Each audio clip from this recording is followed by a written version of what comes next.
Chakchaklaringiz buralib, chiroyli chiqmayaptimi? Yaqinroq keling, tayyorlanishini ko'rsatib o'taman. 6 ta tuxumni sarig'idan oqini ajratib olamiz. Oqiga ozroq tuz solib, yaxshilab ko'pirtirib olamiz. Oppoq bo'lib ko'pirgandan so'ng qolgan sariqlarini solib, ozroq chayni soda solamiz va yana ko'pirtirishni davom ettiramiz. Tayyor bo'lgan massamizga unimizni qo'shib, xamir qorib olamiz. Xamirimizni 2 marta har 15-20 minutda mushlab qo'yamiz. Tayyor bo'lgan xamirimizni yoyib olamiz. O'rtadan bo'lib, bir tarafga sariyog' surtib olamiz va ikkinchi tarafini ustidan yopishtirib olamiz. Tayyor bo'lgan xamirlarimizni 3 barmoq kengligida lentalar kesib olamiz va ularni 1 barmoq kengligida kesib chiqamiz.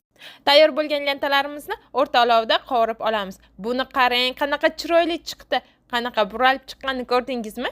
Sizga ham tavsiya qilaman shunaqa retsept asosida tayyorlab ko'rishingizni. Sirop uchun 2 piyola asal, 2 piyola shakar, 2 kosa suv solamiz va 1 chimdim limon kislotasini solib olamiz.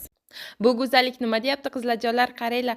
Bu retsept asosida qo'rqmasdan tug'ilgan kunlarda qilib tayyorlab olib borishingiz mumkin.